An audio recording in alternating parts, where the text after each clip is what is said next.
Good day and welcome back to Elementary 72 Gaming. Now, I am in the process of completing my build videos for the T9 battleships. And as you know, we have already completed 4. So there are just 2 more to go.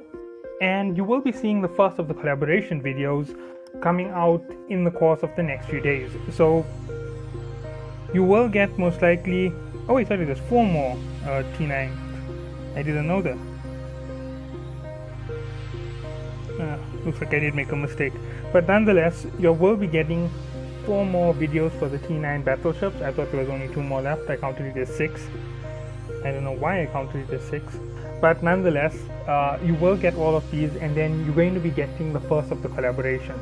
Now the first person I'm collaborating with, I can't guarantee it's one of them, but I will make a schedule to collaborate with each of them individually, and then you get to see the whole group. And besides the fact that this group isn't just one location, one corp, this is a group of people from across the world. We are Americans, South Africans, Indonesians, Russians. We're quite diverse. Now, I don't know everybody's ethnicity 100% or the location where they're from, but it is a diverse group. This is going to be quite a lot of different content, and obviously if you're not a formal English speaking person, you might enjoy the content from Sky News more. And if you are looking for a link to their channel, you'll find it in the description of my weekly update, because as I get everybody's channels, you'll find that I've built that list complete, and once it's all 10 of us listed, you'll see the 10 channels taking part in this collaboration. Obviously it's just the start of the first collaboration we're ever doing as a group, and obviously some of them aren't on YouTube itself, so you will be switching between Twitch and, for example, podcast, and those are the things that you're going to enjoy. And from the point of the podcast, it'll be more like a news broadcast, more of a discussion. And these are going to be new things for these guys. They're going to be going through new content for their purposes in their fields, because they generally don't do these things from what I've seen on their channels. And with all of that, let's get into this video. Let's start our T9 Armageddon, which is not what I actually thought I was doing. I forgot about the Armageddon and the Apocalypse. I had Dominic's and Megatron listed. So okay, this is going to be a fresh build. In other words, I'm just looking at it for the first time. There's not even a trial run done on it, nothing that I know about the ship. I didn't even know that it was part of the list. Okay, so Armageddon is an electronic warfare ship, drone class. So let's see, 4 drones, 4 weapons, 4 mid slots, 5 low slots, and 3x3 in the rigs. Now, just judging on this, I'm saying that it's going to be a fantastic ship for a close range combat. Just the fact that I can already see the electronic warfare in this description, I can tell you it's a close range combat ship. It's not a long range dueler, because if you take this Armageddon for a long range fight, it only has 4 weapons. That means a massive reduction to your overall firepower, and your drones won't be doing anything for you where you have your majority of your DPS. This ship most likely will hold something like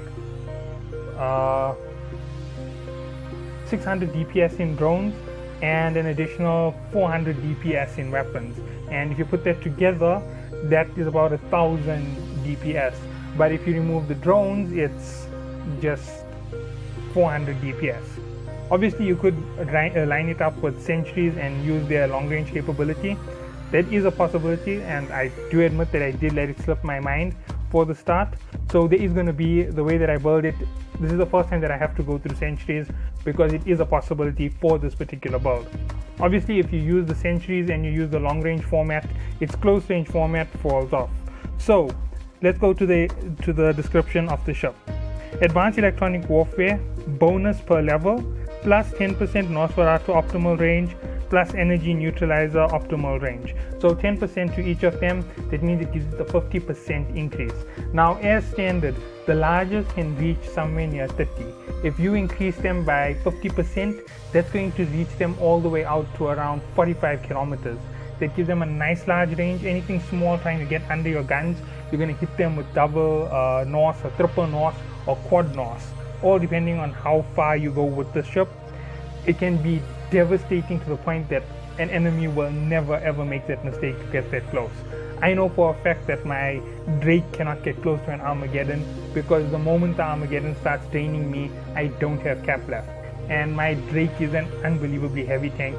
It actually can sit in the middle. Okay, it used to be able to sit in the middle of a 30 million Caldari mission and solo it without having to have to get out. So now obviously with some of the changes that were made, it wasn't able to do it anymore. But in a mass space, I never lasted more than 2 minutes in the center of any one of their battles with the battleships, because they neutralized me so fast that I don't have an effective tank anymore. Even my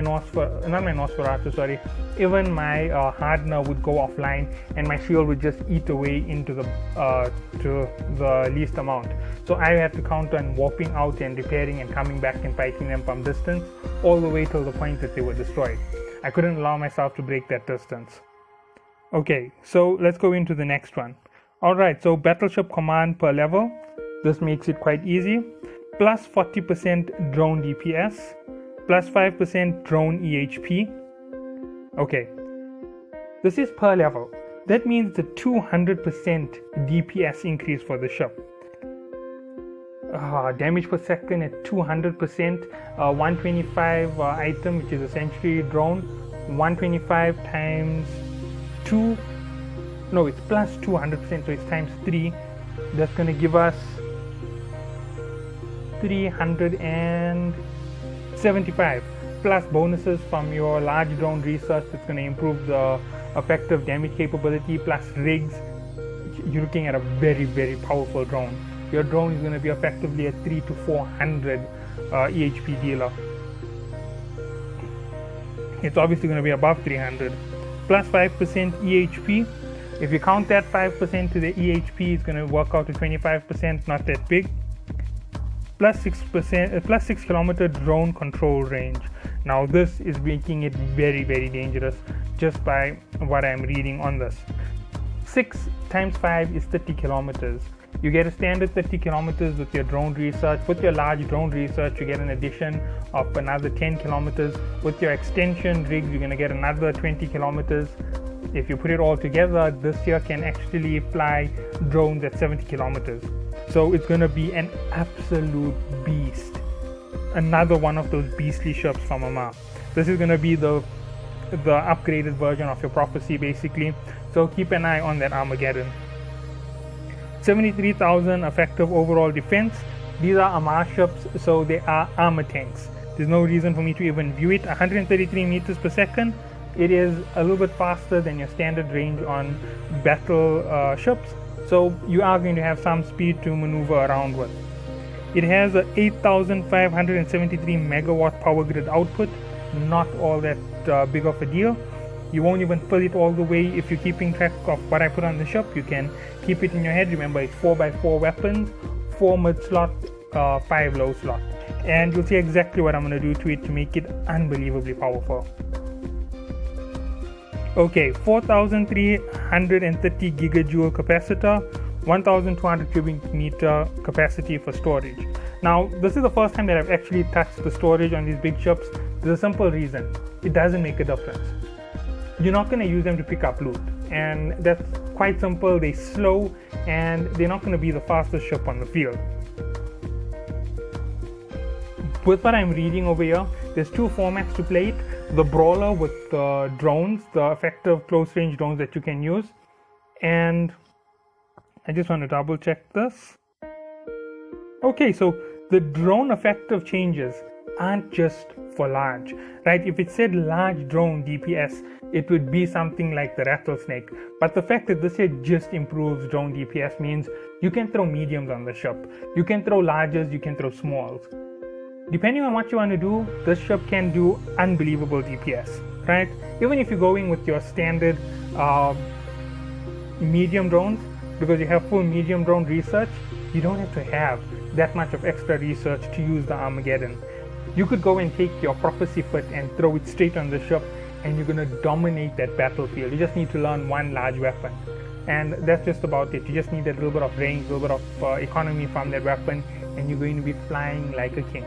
Now, I am going to make this here out to be a laser ship just for the sake of the video. but weapons in terms of drone boats is not important. I just want to open one other ship and have a look at it just to give you a quick comparison. Now, as you can see, the difference between the Dominic's and the Armageddon is one drone slot, right? Looking at all of their bonuses, they do have a considerable boost to their drones, but they don't have that distance improvement. Oh wait, it does. Okay, yes, quite a big improvement. So yes, the Dominic's is going to give you that distance, and it also gives them a little bit more range. So the Dominic's is going to be more powerful in terms of its drones, but when paired up with the close range combat, the Armageddon is king. And considering that it has quite a large power grid, I'm actually going to be going through one or two things to throw onto the ship. Now, it has 4 high slots for weapons. Your 4 drones is 4 megawatts. And as I said, I'm not going to be going in detail with the drones as well, because there's so many that can fit it. Okay, pulse lasers for the close range combat format. Right, let's have a look at the power grid requirement. 1067. Putting 4 on this here will be 4400 knocked off the grid, leaving 4000 for all other fittings on the ship. Now, I am overestimating it by quite a considerable bit. When you add in the 25% from research, it has another 2500 to go. So always keep that in mind. That's how big it is. Sorry, no, not 2500. It just has around 2000 to go. So it has more than 2000. I'm getting off on that figure because 8,000 divided by 4 is 2000, and the hundreds over there make a little figure on the side. I think it's about 2250, but I'm not adding it in 100%. I'm just making it 2000 and adding it to the extra. Okay, moving on, the last one on the ship, if you want to take it on the long range format, is going to be beams. Now, here's one thing to note. As I said, you can use it in the long range format, but this is going to be best for brawling. And the reason why this is going to be the best for brawling is that neutralizer and the Nosferatu power. If you use the ship effectively in combat, it is going to be a comparable ship to something like the Ashimu. It's going to have this unbelievable roar. It's going to knock out ships like they don't exist. Obviously, you can't take out an Ashimu with Nosferatus, but it is going to have the most unbelievable effect on the battlefield. You see someone sitting around in the nightmare. Instead of spending a lot of money on Balgons, not Ashimu, the Balgons, you pull out a fleet of Armageddons, hold them in close enough range, zap that nightmare out of power, and its 3 million effective EHP will instantly drop to something like 250,000. At which point you'll just bombard it non-stop, plus the fact that the drones are inside with 300 per hit, and there's 4 of them, so that's 1200 DPS just off the drones. 1200, and you're going to exponentially improve it because they have like a 4-second time hit, and you're still draining that enemy ship, so that enemy ship can't get back to its tank. You're going to hit it so hard, it's not going to have that effective resistance against that, plus your lasers are hitting. You're going to be doing astronomical amounts of damage, right? And that's just if you play the close range brawler format. If you play the long range format, obviously yes, you can go and have a ton of sentry drones. You have this 4 massive weapons basically in the form of sentry drones. You fire this long range volley that's just going to decimate anything. You're looking at that figure of around 400 again. Nonetheless, both sets of drones will reach almost, around 1200 for the full set of drones. You're looking at it for both sets of drones, although it is going to be considerably higher, because if you are using the large drones, you're going to increase them with research. If you decide to deploy something like medium drones for your brawler fit, it is going to help you. The DPS will be considerably lower. You most probably will be somewhere near 1000 DPS with the medium drones, as opposed to the large drones at 1200. And the sentries should be slightly higher. They should be putting you closer to about 1400 on the DPS. So that's how big you're expecting those hits to be when it comes to those big drones. Okay, so moving on from the high slots, okay, I didn't even talk about this. You can see that it's 1255 megawatts. If you count this times 4, that means you literally lose 5050 megawatts basically off your ship 5,000 out of 8,000, that leaves you with 3,000 plus 2,000, you have 5,000 remaining. Right, with the other one you have an additional 1,000 to go basically, and that's how I'm going to count it. Yes, I know I'm omitting a ton from the ship's actual power grid, but you'll see why it doesn't really make that much of a difference. Okay, now mid slot is very important. However, since it is as crucial as anything to the ship, I am going to do it last. Right, so let's go to the low slots. This is not going to be a shield tank, so we're going to go armor wrap. Now, I don't like putting armor plates on ships. They have too much of a negative, and double armor wrap is always better than an armor wrap and an armor extender. Right, as you can see, 1,000 megawatts. Two of them, 2,000 megawatts. Both versions, you knock off 2,000. The one has 1,000 megawatts plus 2,000 remaining. The other has 2,000 plus 2,000 remaining, means it's 4,000 and 3,000 to go. Okay, next thing we're going to do is put one hardener. That means we have 2 more slots left in the lows. Right, for brawler fit, you are going to go with large afterburner. Right, C-type large afterburner, it's an 800 megawatt knockout. So you still have about 2,000 to go on. Sorry, no, this is for for the brawler fit, which is the lower energy user overall. If you want to change it up a little bit, you could always go missiles. So you could put large missiles on the ship, even though it isn't a missile boat. Use the large missiles in conjunction with your drones, and you have an even better tank available to you. You could overload the tank to the max. There you go, 878. I'm gonna count it as another 1,000 knocked off. Right, so we have 3,000 left on the close range fighter. On the long range, 1,500 knocked off for the large micro warp drive. One moment, sorry. Trying to move a little bit faster. Right, there you go, 1,500. You have 1,500 left, and you have 1 slot left on your ship. Capacitor battery, large. Now, you might be wondering why a large capacitor battery of all things. I haven't touched them before. Now, there is a lot of leeway, to be honest, on these ships. I have omitted something like 700 megawatts of power. And if you look at it, it's 753 megawatts. Installing it onto these ships, you still have tons of capacitor left, right? In the form of the close range, you have about 2,000 megawatts left. 2,000 is enough for you to do a lot with neutralizers. 2,000 is a lot for you to do with the form of Nosferatu. But remember, things are a little bit more complicated than what I am saying, so just bear in mind with what I'm going with. So, neutralizers and Nosferatu have the best output when it comes to these weapons. Now, just bear in mind exactly what I'm showing you. 453 megawatts to a neutralizer. Neutralizers are half the efficiency of a Nosferatu in terms of megawatt. So they are a lot more efficient for your ship to run them. You could run 4 of these in 1,600 megawatts. Right?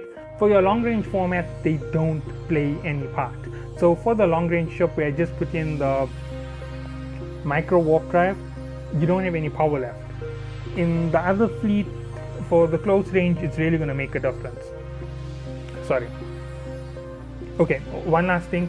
If you are going long range, it's going to be your standard weapon disruptors and your target painters. You're not going to run Weber fires, you're not going to run anything like that for the close range. Now, since you are on the close range, 1 slot goes to a Weber fire. Target painter is not so important, right? This is for the brawler, the one who's right in front. And everything changes based in your fits in engineering. It's going to be crazy to talk about it, but I'll explain it as I go through. Right, so 453 megawatts to one of these large neutralizer. You put 2, you have 900 removed. That leaves you with just about enough to put on one of these large Nosferatu. If you put 2 large Nosferatu, you're going to have to go with 2 Weber fires. Sorry. If you go with more research into your engineering, like you 555 with 35% extra added, you had about 3,000 extra to add, and even then, running 3 is your limit, because you're going to be very close to your limit as well when you just start off with it. You're going to be branching off just under 2,400, and you're going to have to hope that you went with the missile format. because that's the only way to fit them all on. If you did go with full missiles on your boat, you're going to have this massive amount of firepower in terms of missiles. You're going to have this massive amount of firepower in terms of drones, and you're also going to have this large amount of drain that you can apply to small ships. So even though you have something like a web of fire to knock them down and slow them down, say for example you have an irritating Dremio and they decide they're going to fly right past you with their ship. If you had one neutralizer and two Nosferatu on your ship, this is exactly what's going to happen. So regardless, even if you didn't go with the full Nosferatu build, when your two Norses hit, you're literally going to take out 230 gigajoules per Norse. That's 460. Then you're going to swap over to your neutralizer, who's going to eat their power grid like it doesn't even exist, right? That ship is going to fall out of power so quickly it won't even be funny, because they're losing 1,000 gigajoules instantly. That is your first activation. 1,000 gigajoules lost like that in an instant. They're only going to last for another minute. They need about 10 minutes to take down your shield. They need about 20 minutes to take down your entire ship, because obviously you're recharging, you're wrapping, you're shooting them. They need to evade all of that fire. If you ran with missiles, which is a lot more efficient than the lasers, you most probably had enough power grid to go with 3 Nosferatu. Then you wouldn't have to use a web of fire for what I'm about to say. If you hit them with 3 Nosferatu, that is going to be over 720 gigajoules in an instant gone, and it's also going to have an addition of 700 taken from the neutralizer. That gives you 720 megawatts, and the Nosferatu balances the neutralizer, so it doesn't hurt you at all. You hit them once with the neutralizer, you stop, and you just leave the Nosferatu on to pull in the next round of power. That ship is going to drop out of its micro warp drive instantly. No matter how fast it is in big trouble, because obviously if you're using missiles, you've got this instant hit within 68 Ks, provided they aren't fast enough. The regular velocity, if I'm correct, is going to take them up to somewhere near 800 meters per second with auxiliary thruster rigs and just their basic research into the ship. The moment you hit that ship, it is going to blow to smithereens. It's going to take this massive hit, it's going to start beeping, and everybody who's flying those ships are going to be panicked. So it isn't going to be inefficient against small ships. Using this particular range, you're going to win. Now let's get into rigs. Now this is a very complicated one. I didn't research it before I started, so you're actually with me on the process of it. So you understand some of the confusion that I had in one or two of the things where I was talking about the rigs. Normally I have a set amount of power that I have. I know that I have this leeway of 3,000 or 2,000, and then I double check it on a calculator, and then I just use random numbers in the actual video, because you don't want to go with micro managing numbers, 1s and 2s. Okay, so your weapon rigs for this are not going to be important, right? Drone rigs will be important for the long range fighter. The long range fighter wants increased firepower, right? There you go, damage bonus, right? Let's see what else there is. The scope adjustment will definitely help you. That will help, but not that important. Drone control range 3 is 15. I thought it was 10. So if you did put 3 of these on your long range ship, that's 45 Ks added to your additional 30. That's 75 Ks plus 30. That's 105 K drone range. So yeah, a nice big range on your drones with the ship. As I'm saying, I didn't think about it as yet. So you could go with full range on the ship, giving you 305. You're going to be able to hit with your drones. That's guaranteed at 105. It's going to be able to solo most missions. You most likely will be able to solo T10 missions with the ship. Considering that you have that drain power that's going to help you to recover shields and power mid-battle, if anything comes too close, you're just going to use your neutralizers and your Norse to give you an advantage. Obviously, you're going to have to go with the brawler foot for that, but you could even use it with this particular format. Massive range with a close range combat style to do missions. You could use it in PvP directly with the close range brawler foot. brawler fleets with nightmares, a couple of good prophecy guardians, this is going to be like the unbelievable fleet. You just go in and you hit the big ships. You hit nightmares down, you hit their support down, you take out the logistics. You just fry the logistics the moment you launch. It'll be this large drone fleet coming out, and it's just going to be this impact that they're not expecting. Because the moment the drones hit for the first run, it's going to be this huge DPS supplied to their Hurricanes or Drakes. Okay, now there is one other thing, right? Brawler foot can go with the second foot, and it's the defensive foot that I say for all brawlers. The whole idea behind the extensive brawler foot being more defense is it always extends the time you can fight in. And I always do broad spectrum brawler instead of particular brawler. Like if you wanted a Sanchez only brawler, you would go to an anti-EM rig, right? Because that's just to stop Sanchez. If you were in Blood Raider space, there's cannons, you will go anti-explosive rigs. It gives you that anti-explosive rigs. Gives you that extra little edge. Serpentis, you're gonna go anti-EM and anti-kinetic rigs. Give you that extra little bonus to your resistance. Pull it up just a little bit more, make you a little bit more tanky. They'll be way more efficient in improving your ability to shield. Now, obviously, you don't want to swap rigs all the time. So if you're someone like me and you're sitting in high sec and you're doing missions, you don't want to have a single foot. So to optimize it, you're going to go down into your rigs. You're going to improve the amount of recovery of your armor. I am not opening them one by one. It's going to drive me crazy. You're going to increase the amount of armor you can regen, number one. Number two, you're going to improve the amount of capacitor it uses. So it's going to be a reduced capacitor usage. You're going to improve that section of your ship. And last but not least, your field is going to be improved. So you want extra defense on your armor. So you're going to be running the maximum armor tank on the ship. It's going to give you this nice long range in combat. You can sit at an effective range. You can do a lot of DPS, and nobody's simply just going to snipe your ship down to nothing. If you are running in a fleet with a a Nightmare as your front shield guardian and Prophecy as your backwards armor guardian, this particular formation is going to have an effective resistance that is going to be extremely difficult to beat. It's going to be something like taking on a station with the fleet. That's how bad it will feel taking on that fleet, because all you have to do, and this is something I just have to make very clear, is keep your speed unified. You don't have to be ultra fast. If you're going ultra fast into a fight, you risk losing. Now, I know that I haven't gotten into the capacitor of these ships. The capacitor is rather large and it can sustain quite a bit. But obviously when it comes to rigs, you want to make sure that everything is more balanced, especially since you could run neutralizers which will knock your grid off very quickly. So let's get into it and let's talk exactly what you need for your energy rigs, for your engineering. One auxiliary thruster. Now you might be asking why. That's for the brawler. If you aren't running the brawler, the auxiliary thruster isn't really all that important to you.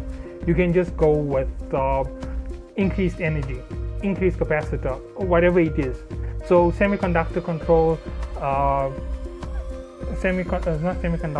control circuit, those are what you're going to run with. Or you could go full auxiliary thruster in the brawler to pull yourself in as fast as possible.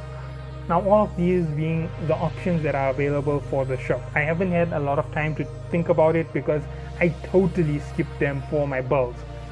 I know, big mistake on my part. I am really sorry. I am covering the ship nonetheless, and you got one of the most unabridged formats on any production of a ship that I've done. I hope that you all do enjoy, and you're going to get something like this when we collaborate, because none of us can go in with preconceptions. We're not going to know what the ship is going to end up looking like. When we're discussing our builds, the build can go from long range formats for missiles to torpedoes all of a sudden. If there's three of us, if there's two of us, we'll make a discussion, we'll make an argument, and you have both arguments there, but it's going to be something similar to how I discuss in terms of most of the builds. And I know that these aren't the very best that you can do with these ships. I know that these ships can go way beyond what I'm talking about. if you're looking at what I'm saying just for the hypothetical value of 105, it's actually more like 135 on the Armageddon. And considering that there's 4 extra to a level, that will be 155 to the Dominics at maximum capacity if you're going to play the long range drones. If you're using the right rigs in the low slot, let's say for example you didn't want to tank at all because you're running in a Guardian fleet, it's only for PvP, you could go and throw on something like drone extension rigs. Not rigs, sorry, a drone extension in the form of weapon upgrades. And those can be all of your slots. 3 slots to it and then 2 slots to drone tracking and damage. That's going to make those drones ridiculously OP. You're going to be hitting something like 250, 280. And not 250 to 80, about 180 to 250. And that is where you're going to fall off. This massive power on your drone is just going to be unbelievable. You're going to smash everything in your path. You're going to be an unstoppable force. Oh yes, I didn't talk about the drone formats. Let's see, skipping things in this video. Okay, since this is a drone boat, you have 4 slots of drones, but this is just a suggestion, it's not what you should do. Grab MK9 smalls. Grab 4 of each drone, right? It's not that heavy, it's not going to fill up your capacity instantly. There you go, you now have 16 small drones. Grab 4 of each medium drone, right? Another 16 is 32. Your bay is quite large, it can hold quite a bit of drones. Then choose your weapon of class from your large drones. This is if you're going with the drone format for the brawler. And just keep 4 of whichever one you choose. If you choose Praetors, you use Praetors. If you choose Wasp, you choose Wasp. If you choose Org, you use Org. This should fill up your capacity for your slot at the bottom. I would suggest starting with your large and then filling in whatever you can from the others. It might mean 1 of each for each of the classes, but that's the whole idea. You want something to really throw off the enemy. You want them to think about hitting your drones. You want them to think that you're not using that much of power, and then you just want to swap at them in the middle of battle. Because they won't be expecting you to change from doing 55 a tick against their nightmare, which is like, ha ha ha ha, 55 times 4, he's only doing 220 DPS, I can heal that instantly in a second. And then all of a sudden you just lock up with a full fleet of large drones and it's, what in the world's going on? I'm losing 1,400 every second here. Where did this DPS come from? Right, he didn't expect it. There was a large boost. Obviously your boost was quite big. You most probably were hitting them for about 600. So yeah, they would have felt that, and then when the big ones come in, it's just going to be this massive, oh no, what have we done? And they're just going to take this huge hit. It's going to knock on that ship really, really hard. Now for the brawler, the last option is you could increase the firepower of your brawlers. Now obviously, as I'm saying, it has one format. Take out the Shield Guardian, take out the Guardians. That is the whole idea behind running brawlers. And running the drone brawler like I was talking about right now with that particular format, it's going to be unbelievably difficult to stop. Rattlesnakes are still going to kill you no matter what you try. I'm just going to open it quickly and show you why. Sorry about that, I didn't mean for it to rhyme. Those things just happen from time to time.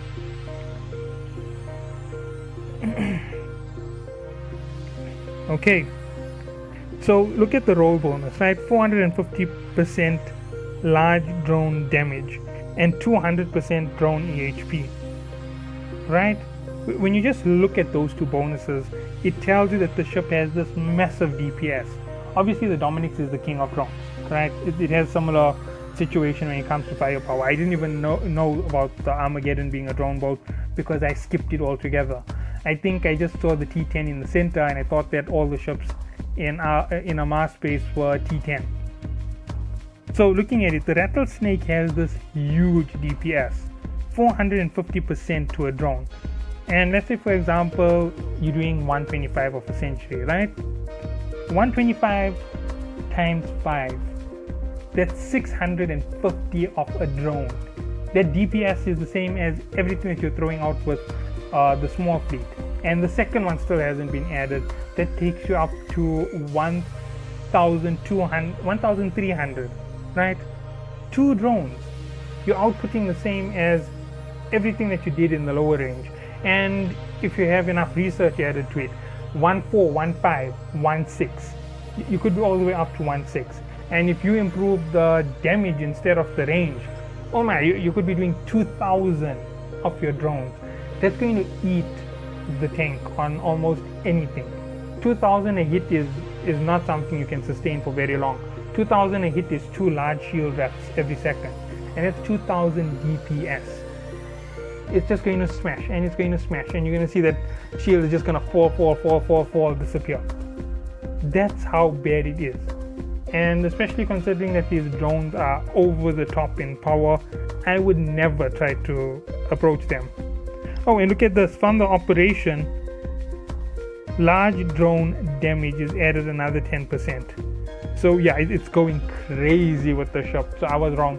It is upwards of 2,000. So yeah, you finished. If you take a rattlesnake on, you are absolutely finished. It is the king in overall DPS, but it is not the king in terms of effective firepower. It is equal to those two ships, plus it has the advantage of 1 extra weapon slot in the high slots, plus it can go super tank with 7 weapon slots, and it might not be able to compare to the Armageddon's ability to neutralize or use Nosferatu, but it is absolutely the beast of beasts.